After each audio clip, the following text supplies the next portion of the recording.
3시 유대인 시간으로 제6시라고 말하는 것은 우리로 치면 그 9시에 해당되는 것이죠. 6시에 해당되는 것은 9시에 해당됩니다. 오전 9시죠. 그 9시에 십자가에 달리셨고 제9시는 오후 3시에 해당됩니다. 이들은 오전에 6시를 0시로 봤습니다. 해가 뜨면은 0시라고 본 것이죠. 우리 시간법이랑 좀 달라서 헷갈리는데, 그때 예수님이 처형됐을 때 좀 초자연적인 역사가 일어났습니다.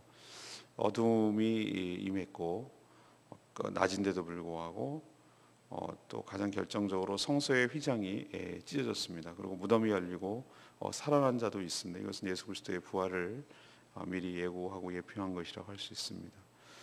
예수님께서는 분명 육신으로 이 땅에 오셔서 고통을 다 받으시고 또 자신의 영혼을 하나님께 부탁하고 숨지셨습니다.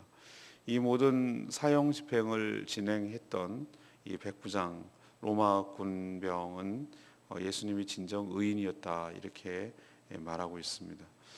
예수님이 죽고 그날이 오후 3시였고 6시면 또 유월절이자 안식일이 시작되기 때문에 한 3시간밖에 간격이 없습니다. 그 산헤드린 공회원으로서 예수님의 숨은 제자로 살던 아리마대 요셉, 이 사람은 용기를 내고 빌라도에게 가서 예수님의 시신을 달라 하고 자기가 직접 예수님의 시신을 세마포로 싸고 한 번도 사용하지 않은, 자기가 아마 가족묘로 사용하려고 했던 그 판 바위에다가 장사한 최대한 예우를 갖추는 그런 모습을 볼 수가 있습니다. 오늘 이 말씀을 통해서 우리에게 첫 번째로 주시는 것은 예수님이 죽으심으로 죄인이 하나님께 나갈 길이 열렸다라는 것이죠. 그 예수님의 십자가 처형은 정말 순식간에 일사천리로 진행됐죠. 아무리 법치 국가가 아닌 그냥 막대 먹은 나라라 하더라도 한 사람을 죽일 때 이렇게 진행하는 법은 없죠. 전날 밤, 그러니까 목요일 날 밤이죠.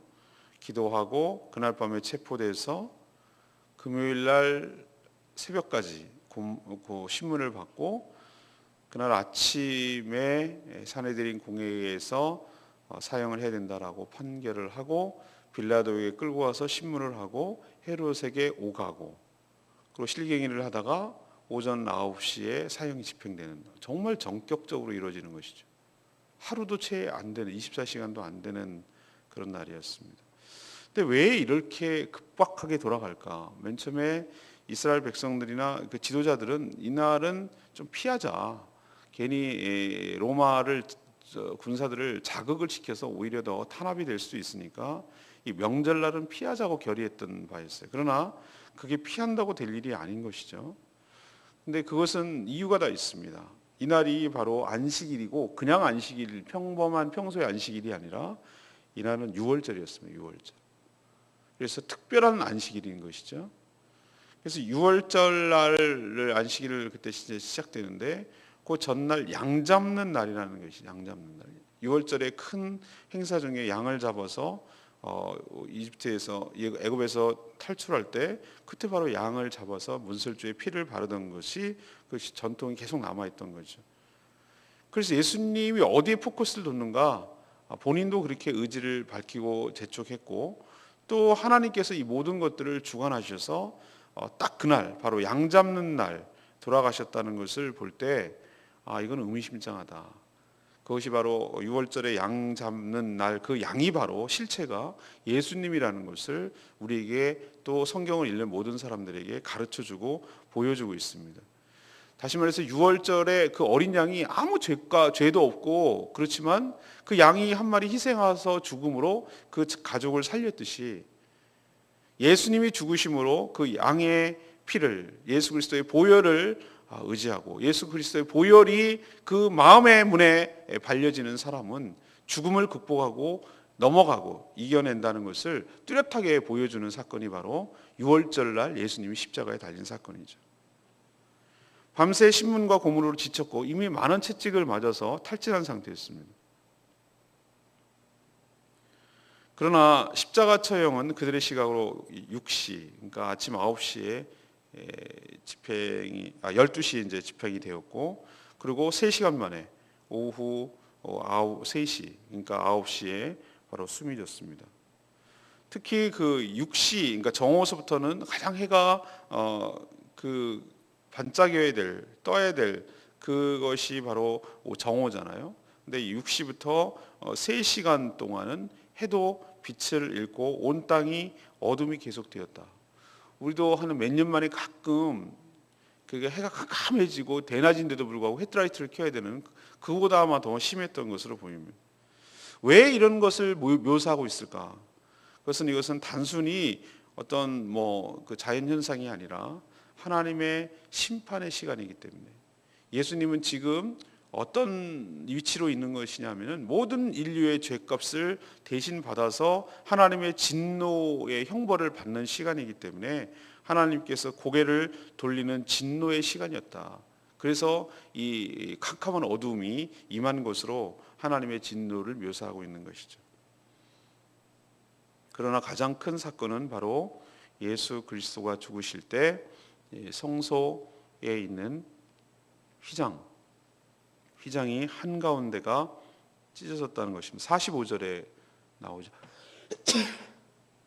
이것이 가장 예수 그리스도의 십자가 사건, 예수님의 죽음을 뚜렷하게 의미화시켜주는 일이라고 저는 생각합니다. 여러분, 이것이 레위기에서 보거나 이러면은 이 휘장이 거의 15cm 두께가 15cm 정도 되고, 이 성소와 지성소를 가름하는 그 바로 막입니다.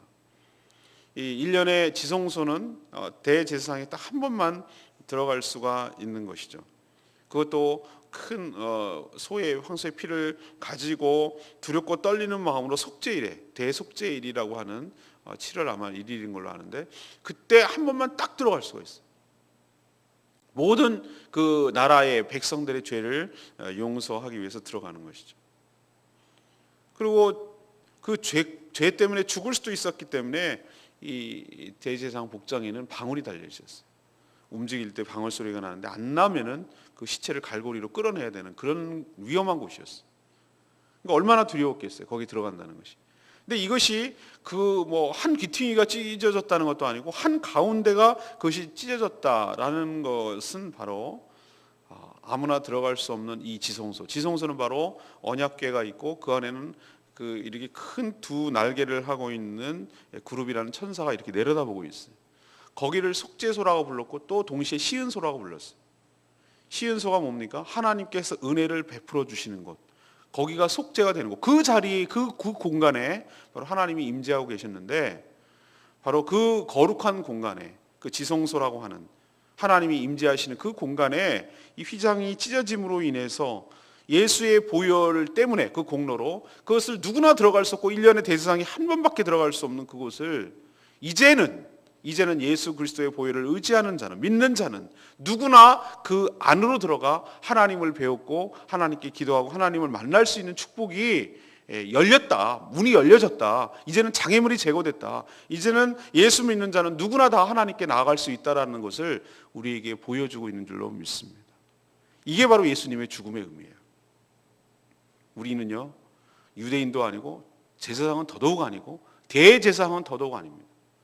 우리 같은 자는 감히 구약시대만 해도, 예수님 오시기 전만 해도 이 성소는커녕 지성소에는 나갈 수도 없어요. 아예 성소에 들어갈 수도 없어요.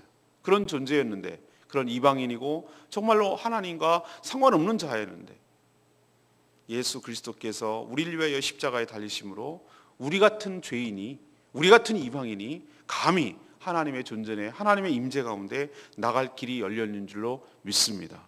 그래서 하나님 아버지 이렇게 부름으로 인하여 우리 안에 하나님이 성소가 되어주시고, 우리 안에 머무르심으로 인하여 성소가 되어주시고, 하나님 아버지께 언제든지 어느 때든지 어디서든지 나갈 수 있는 길을 열어주신 것, 이게 바로 예수님이 십자가에 달리신 이유이고 십자가를 달릴 때 휘장이 찢어진 이유라는 것 여러분 기억하시고, 늘 이렇게 열어놓으신 이 길을 통하여 하나님을 배웠고 하나님께 간구하고 하나님께 기도하는 저와 여러분 되기를 소망합니다. 두 번째 얘기는, 예수님은 온전한 의인이시고 또 사람들의 마음을 변화시킨 분이라는 것을 알려주고 있습니다. 예수님이 오후 9시, 예수님이 9시라고 부르는 오후 3시에 자신의 영혼을 부탁하고 숨을 거두셨죠. 이 십자가 사형을 진두지휘하고 집행했던 로마 백부장이 있었습니다. 총독 빌라도의 명령을 따라서 이 사형을 집행해야 되는 군인이죠. 근데 이 모든 되어진 일들, 그러니까 예수 그리스도께서 쭉 그 모든 재판을 받고 십자가 처형을 하고 또 이런 모든 숨 거두고 이런 과정을 가장 가까운 곳에서 지켜보았던 자가 바로 이 로마 지휘관, 군병 지휘관이었던 백부장이었어요. 그 이방인 입에서 뭐라고 나오냐면은 이 사람은 정령 의인이었도다, 이런 고백을 하는 거예요. 47절에 그 말이 나옵니다. 그리고 또 구경하던 무리들, 나머지 사람들도 가슴을 치면서 그렇게 안타까워했죠.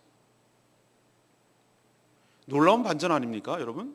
여러분은 그냥 그런가 보다 이렇게 읽을지 모르지만 좀 전까지 이 사람들이 뭐 하던 사람입니까? 예수님을 조롱하고 예수님을 때리고 십자가 형틀을 지라고 막 강요하고, 그리고 심지어 겉옷을 찢어서 나눠 갖고 속옷은 제비 뽑아서 나눠 갖고 통옷으로 제비 뽑아서 가져가고, 이렇게 했던 사람이 바로 이들 아닙니까? 백부장들과 이 군인들 아닙니까? 또 구경하던 사람들은 뭐라고 얘기했습니까? 네가 메시아면 내려와 봐라. 막 고개를 흔들면서 그렇게 조롱했던 사람들이 바로 이들이었어요. 그런데 이들은 예수 그리스도께서 십자가에 돌아가신 것을 보고 가슴을 치며 돌아갔습니다. 뭔가 변화가 일어났다는 거죠. 왜 이런 일이 일어났을까요? 왜 백부장이 의인이었다고 이렇게 고백을 합니까? 뭔가 이 모든 상황을 지켜봤을 때 자신의 영혼을, 그리고 자신의 가슴을 울리는 무언가가 있었다는 거예요. 자신을 조롱하는 원수들에게조차 끝까지 참으시고 사랑을 베풀어 주시는 그 예수님의 태도에 감동을 받았고, 회개한 우편 강도에게 오늘 네가 나와 함께 낙원에 있으리라, 이렇게 말씀하시는 예수님의 말씀을 또 직접 들었고, 또 이런 일이 없었는데 사형을 집행할 때 캄캄해지는 오후, 정오에서부터 오후 3시는 한참일 때인데 이 초자연적인 암흑 상황이 전개되는 것도 너무 신기하고 평범한 일이 아니고, 또 예수님께서 자신의 영혼을 부탁하나이다 이렇게 말하는 그 예수님의 7마디, 십자가에서 7마디를 통해서도 그렇고, 이 모든 것들을 종합하여 들었을 때 그 전까지만 해도 그는 이 억울하게 당하는, 정치적 모함을 당하는 한 가련한 이스라엘 청년이구나 이렇게 생각을 했던 이 사람들이 이 모든 것들을 종합하여 듣고, 아, 이분은 정말로 메시아 맞구나, 이분은 정말로 자신이 말한 대로 나는 이 착각하고 정신병자인 줄 알았는데 이분이야말로 진정한 하나님이고 메시아구나 라는 말을 듣고 감동해서 변한 것이죠. 우리도 마찬가지입니다. 사람이 언제 변할까? 여러분은 언제 예수 그리스도를 믿었습니까? 사람은 이 강압적으로 압박을 줘서 위협을 하고 겁박하고 그렇게 해서 바뀌는 것이 아닌 것 같아요. 그러면 그럴수록 더 사람이 악해지고 더 반발을 하고 더 그런 것 같아요. 그럼 사람이 언제 심경이 바뀌는가? 그것은 바로 상대방의 사랑에 의해서 감동받고 또 은혜를 받을 때, 아무 대가 없는, 아무 조건 없는, 아무런 이유 없는 그 하나님의 놀라운 크신 은혜를 경험하게 될 때 비로소 감격하고 한 사람이 바뀌게 될 줄로 압니다. 예수님이 자기를 위해서 죽기까지 그렇게 사랑하시는 예수님의 그 십자가 사랑을 보고 이들이 바뀌게 되고 변하게 되고 감동이 되고 사람이 다르게 된 것이죠. 저는 우리도 그랬고 모든 사람이 다 그렇다고 생각해요. 우리가 바뀌는 것 딴 이유가 아니라 바로 하나님의 놀라운 사랑을 경험할 때 우리의 마음이 바뀌고 우리 심령이 바뀌고 우리의 인생도 우리의 신앙도 바뀌게 될 줄로 믿습니다. 하나님께 간구하고 기도해야 될 것은 무엇인가? 하나님, 우리 마음 가운데 하나님의 사랑이 부어 주시옵소서. 그 하나님의 사랑이 깨달아지게 하여 주시옵소서. 그게 느껴지게 하여 주시옵소서. 그리고 그 사랑을 받게 하여 주시옵소서. 그래서 우리의 마음이 강팍했던 마음이, 우리의 거친 마음이 그리고 조롱하고 핍박하고 그랬던 정말 무지했던 마음이 바뀌어져서 예수님이 누구신지를 알아보게 되고 그 사랑에 감격해서 딴 사람으로 바뀌어지는 역사가 우리 사랑 가운데 있게 하여 주시옵소서. 이렇게 간구하게 되기를 간절히 바랍니다. 마지막 세 번째는 예수님은 하나님 나라를 기다리는 자에게 기회를 주신다는 것을 우리에게 가르쳐 줍니다. 우리 속담에도 어려울 때 진짜 친구를 알아본다고 했어요. 그때 누가 나의 친구인지 알 수 있는 것이죠. 예수님이 십자가에 달려 죽자 진짜 누가 친구이고 누가 제자인지 그때 드러나요. 죽으면 사람이 끝나거든요. 우리 속담에도 그런 거 있잖아요. 정승이 죽으면 상갓집이 뭐 한 가지만 정승집 개가 죽어도 우글우글 한다고 조문객들이. 왜 그러죠? 산 사람에게 잘 보이기 위해서. 죽으면 끝인이라고 생각을 하니까 별 그거 없는 거죠. 예수님이 살아생전에 죽기 직전까지, 잡히시기 전까지 제자들은 뭐 했습니까? 누가 더 크냐? 예수님이 한 왕이 되시면 누가 더 오른팔이 될 거냐? 이거 갖고 다투던 제자들 지금 어디에 있습니까? 한 명도 없어요. 예수님 근처에. 혼비백산에서 다 도망갔어요. 하나도 남지 않았어요. 그런데 뜻밖의 인물이 오늘 등장을 해요. 처음으로 나타나는 인물이에요. 그 예수님을 처형할 때 산헤드린 공회, 그 사람들이 네가 그리스도냐? 라고 묻고 사형해야 된다고 집행했던 그 사람이죠. 산헤드린 공회가 약 70명으로 구성되어 있는데 그 정도 되면 굉장한 대단한 사람이죠. 그 산헤드린 공회에 이 아리마대 출신의 요셉이라는 자가 있었다. 오늘 성경에 기록합니다. 성경은 뭐라고 하겠습니까? 그는 선하고 의로운 자였다. 하나님 나라를 기다리는 자였다. 이렇게 표현하고 있어요. 예수님의 숨은 제자였던 셈이죠. 그렇게 베드로나 요한이나 야고보나 이런 자들처럼 그냥 드러내놓고 설치면서 가장 예수님을 위하는 척하고 그랬던 자가 아니라는 뜻이에요. 묵묵하게 뒤에서 소리 없이 조용히 예수님을 지지하고 예수님을 믿고 예수님을 섬겼던 그런 숨은 제자가 바로 아리마대 요셉이에요.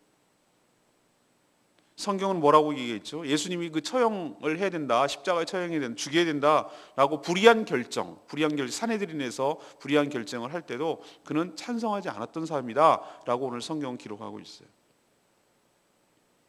이제 죽은 예수님께 자기가 무엇을 더 기대할 수도 없는 상황이었어요. 죽은 예수님께 뭘 기대합니까? 뭐 살아있을 때는 잘 보여가지고 뭐라도 하는 거 이렇게 있지만 죽은 다음에 뭘 기대하겠냐고요. 정말로 그랬다면. 그러나 그는 빌라도에게 갔습니다. 그날이 안식일 직전이었기 때문에 시간도 별로 없어요.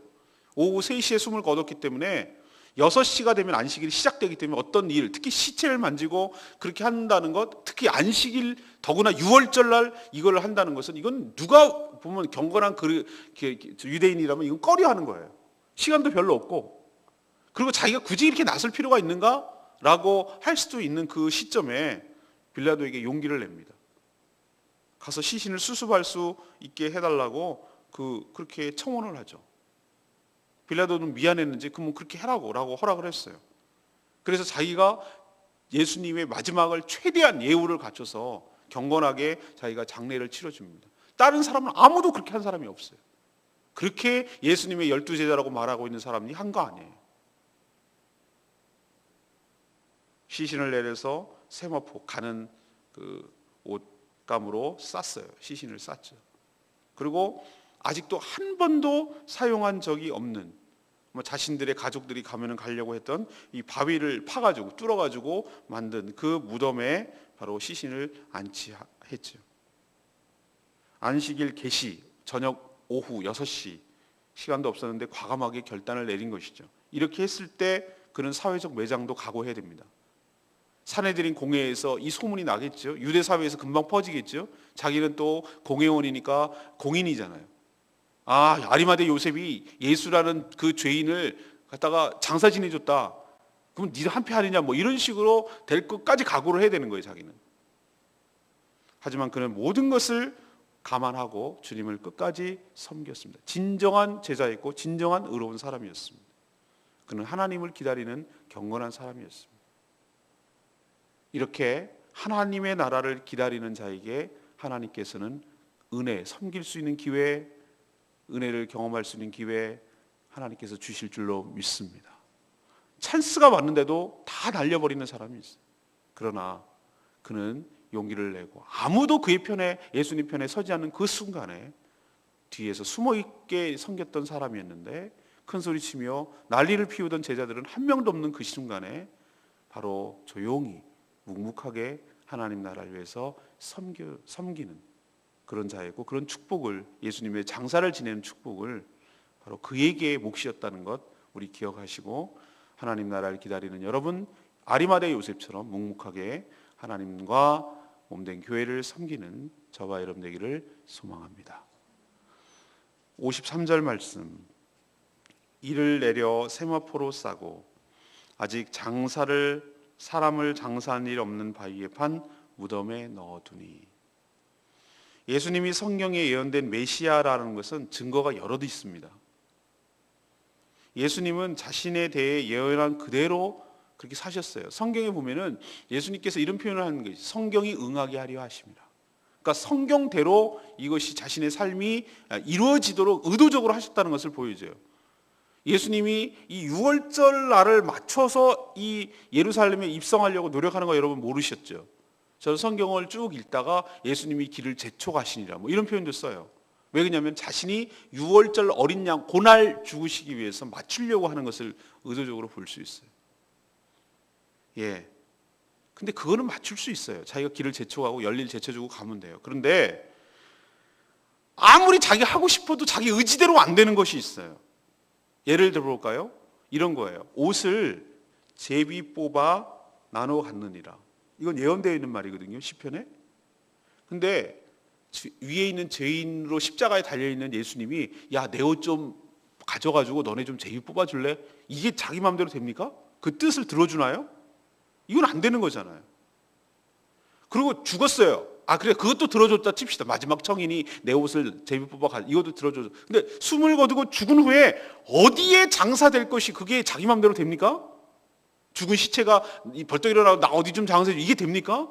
그런데 이 아리마대 요셉을 통해서 바로 한 번도 사용한 적이 없는, 아리마대 요셉가 그 정도를 있다는 건 재력가고 뭔가 유력한 유지라는 것을 알 수 있는데, 거기다가 파서 거기에 시신이 안치될 것을 자기가 할 수 있는 건가요? 없어요. 그거는. 근데 여러분 아십니까? 이사야 53장 9절이에요.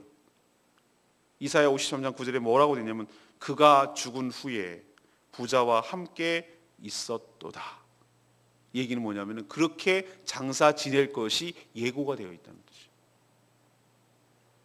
저는 그래서 제가 왜 예수 그리스도를 믿게 되면 굉장히 저는 이성적이고 그런 사람이라서 의심이 되면은 잘 안 믿어요. 그 많이 바뀌긴 했습니다만 성향이 그래요. 그래서 성경에 대해서도 그냥 덮어놓고 믿은 게 아니에요. 끊임없이 묻고 끊임없이 확인하고 끊임없이 그렇게 했던 사람이에요. 근데 제가 왜 예수 그리스도가 이분 진짜 메시아 맞구나라는 것을 여러 가지 성경을 읽다 깨달았는데, 제가 그저께인가 말씀을 드렸습니다만 예수님이 지금 석방될 수도 있고 죽을 수도 있는 상황인데 자기가 메시아라고 말하는 건 둘 중에 하나거든요. 저는 생각해보세요. 자기 목숨이 걸려있는데 어느 바보가 난 메시아 맞아, 그럼 지네가 원하는 대로 해주는 건데 그럴 사람이 어디 있어요? 이게 뭔가 착각을 하고 있는 바보거나 아니면은 망상하거나 정신병자 아니면 진짜 메시아 맞는 거거든요. 근데 예수님의 생애를 쭉 보아오니 이 사람은 정신병자 아니에요. 일순간의 감정에 의해서 내가 죽으려고 이렇게 한 거 아니란 말이에요. 그분이 그러니까 메시아라는 게 맞다는 거야. 내가 바로 그러다. 하나님이 우편 가운데 영광 중에 있게 되는 것을 보게 될 거다. 그것도 제가 이분 메시아 맞구나. 그리고 결정적으로 뭐냐면은 아니 위인전을 써놓고 그렇게 살아가는 사람이 어디 있어요? 위인전을 산 다음에 위인전을 쓰는 거잖아요.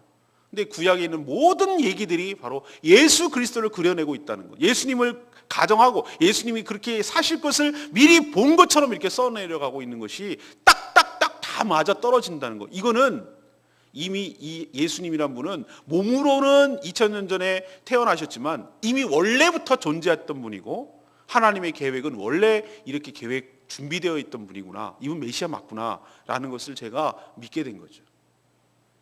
그렇게 딱 믿음으로 받아들이니까 예수님이 한 모든 말씀을 신뢰하게 된 것이에요. 사랑하는 여러분, 예수 그리스도는 구약에 예언된 그 메시아 맞습니다.